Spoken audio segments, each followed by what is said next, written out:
Hej och välkommen William Engdahl to White TV here in Stockholm. Hej då. Tack så mycket. It's a huge honor that we get an interview with you. And could you please start to explain why you have come to Sweden? I came on the invitation of my Swedish publisher for the launch of my book, The Seeds of Destruction, The Hidden Agenda of Genetic Manipulation, in Swedish language. Hotet mot livet. And I'm making a speaking tour around the book. Yes. And what is your message?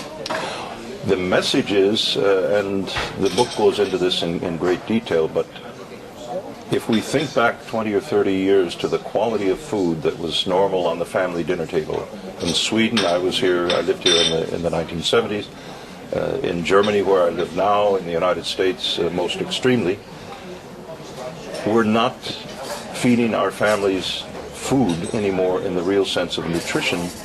We're feeding them fake food, industrialized products that are produced by something called agribusiness, cartel concentrations of production of things resembling food. And some years ago I was commissioned by a publisher in Europe to research the subject of genetic manipulation of plants. And as I dug deeper, I realized that the same family that was behind so many wicked things, let's say, in the post-World War II era, the Rockefeller family, was the inspiring financial driver behind the idea of patenting seeds of life, of all varieties. And that really made me curious because of my earlier work on the Rockefellers in connection with oil, my book, The Century of War. Yes. And we heard recently that Russia has an attitude against genetically manipulated food. GMOs, yeah. Yes. Yeah. This, I was very happy to read the comments of Prime Minister Medvedev and President Putin some days ago about the ban on imports of GMO products in Russia. Whether this is a response to U.S. sanctions and EU sanctions against Russia for the Crimea annexation or not is unimportant. The important thing is that they drew a line and said no more GMO in Russia. I've been to Russia many times. The Seeds book of mine has been translated into Russian language, and it's had an influence on the debate in that country, in the media, as well as among academics. And the fact that they're finally acting on this, I find a very positive step. Yes, me too. And the European Union had different attitudes. It is like a way of going forth and back. Yes. Well, we have to differentiate. The European Commission in Brussels is probably next to the Congress of the United States today, probably the second most corrupt body of politicians in the world. Yes, agree. They are in bed with something called the EFSA, European Food Safety Administration, who is charged with the food safety of the European citizenry. And EFSA is the EFSA GMO scientist body, task force, has direct ties to Monsanto and the GMO cartel, the GMO industry. They have lied, they have faked data, they have done unconscionable things, criminal things, if it were to be recognized for what it is, on the health and safety of citizens in Europe on GMO. Not the population, though. The population in the EU is overwhelmingly against GMO, and rightly so. Yes. What are the big dangers with GMO? There's several things. One, I think even if GMO did solve the problem of world harvest yield and world hunger in the next 20, 30 years, which it doesn't. Even if it did mean dramatically reduced chemical usage on plants, which it doesn't. It means the opposite in both cases over time. I would be opposed to the patenting of plants by 3 or 4 giant multinational chemical companies. Monsanto originally, and still today, is a chemical company. DuPont, Dow Chemical, and Syngenta in Switzerland, for the very reason that if you have patents on these seeds and terminator technology, genetic use restriction technologies, that the seed commits suicide after one harvest, farmers in China, farmers in India, farmers in the United States, farmers in Sweden are essentially in a state of neo-serfdom, like the Russian serfs of the Tsar times, where they are forced to do whatever Monsanto tells it to do. If Monsanto doubles the price of corn seeds from Monsanto each year, or they triple the price of wheat seeds and so forth, GMO seeds, the farmer has no choice. He's locked in. He's trapped, as is the case with American farmers today. Yes. And I heard that there is a risk that there is also a genetic change in the human body triggered by the GMO food. Well, the difficulty is nobody really knows, because in 1992, George W. Bush Sr., Papa Bush, met with Monsanto at the White House and issued a ruling or a decree, presidential decree, to all of his government agencies, Food and Drug Administration, U.S. Department of Agriculture, National Institutes of Health, and so forth. There will be no independent U.S. government testing of the health and safety of GMO.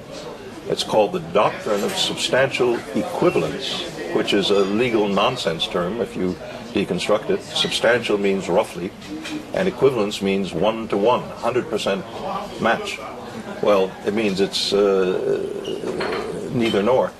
So through that doctrine, they have forbidden any independent government tests on the health and safety in the U.S., only relying on the tests that Monsanto or Dow or whoever gives to them.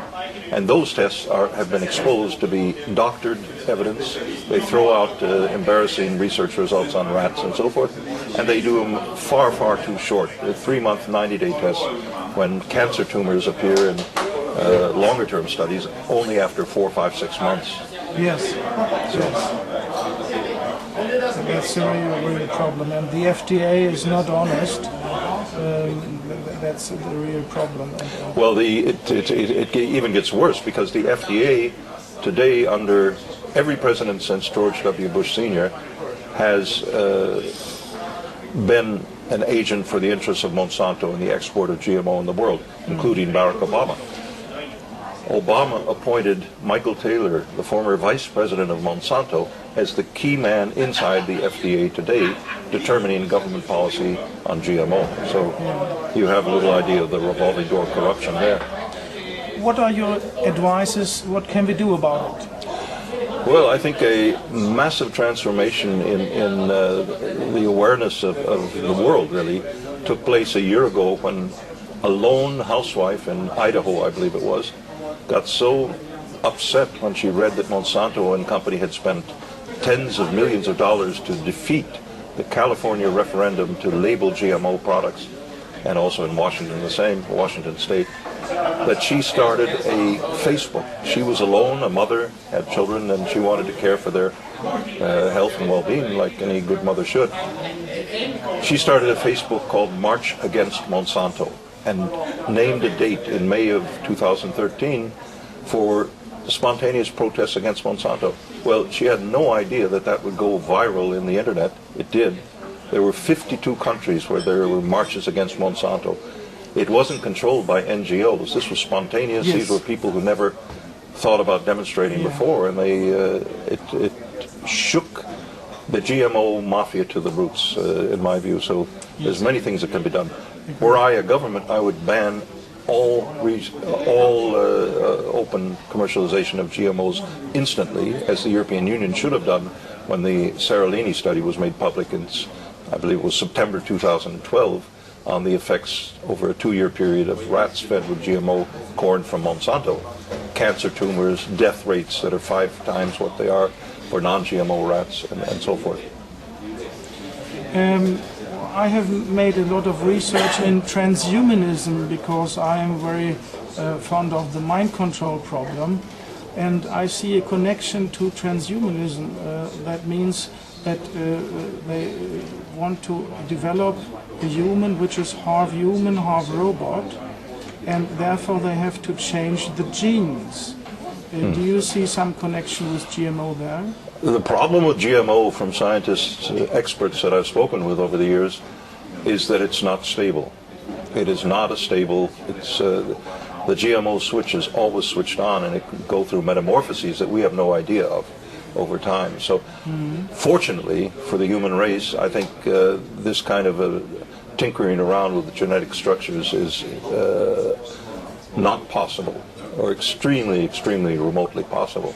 I know that there are all sorts of ghastly experiments being done by various government intelligence agencies, biological warfare agencies, and such. My feeling is that that's unlikely to work. Not to say that they're not trying this, but I don't think that's... if you talk about creating zombies, half human, half zombie, in effect, what we have in the West, certainly today, where we vaccinate with 8 to 11 or 12 different vaccines, infant newborn, and tell them that's going to prevent them from catching any harmful diseases, where we vaccinate in a country like India, and something like 55,000 cases of polio to the vaccinated polio vaccine victims appear after the vaccination. The illnesses, the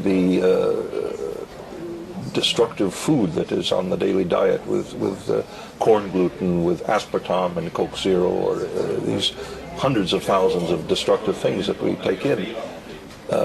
We almost have that state where we're half human and half zombie today. And I think that's not accidental. Yes, that's right. They're fully aware of what they're doing with our food and with our health. When I say they, I mean powerful, extremely wealthy people who make decisions like gods over mankind. Yes. Do you like the expression, the Illuminati? Well, it's an historical expression that goes back to Adam Weishaupt in Germany. I don't care for it myself in terms of describing any of this, because I don't think they're very illuminated. I think they're rather stupid people, but they're very powerful people. So yes. I'd rather talk about the very powerful. Yes, or the banksters in my eyes, because it's always tied to huge money. Yes. And we have a Ponzi scheme, a pyramid game in the banking system, and those being on the top of this banking pyramid are behind all the awful things. Mm-hmm. This is my research showing. Would you finally want to add something to this GMO topic and your book on that? Well, I think the most important point that I bring out in the book, and I've seen it in no other place, and it's everything since the book was published 6 years ago in its original edition, and now it's updated in a new edition in Swedish and also in German, is that the ultimate agenda of GMO, and I document this in great detail in the book, is eugenics.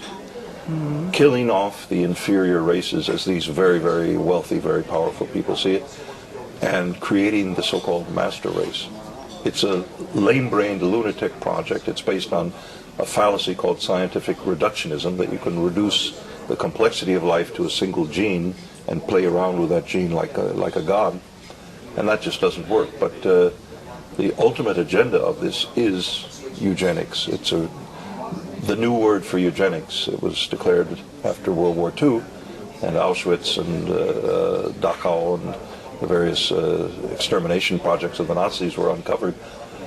The new name for eugenics, they proclaimed, was genetics. Human Genome Project. Mm-hmm. Nazi doctors were brought in on that. Mengele, and GMO is a prime example. Yes. Yeah, thank you very much. Thank you.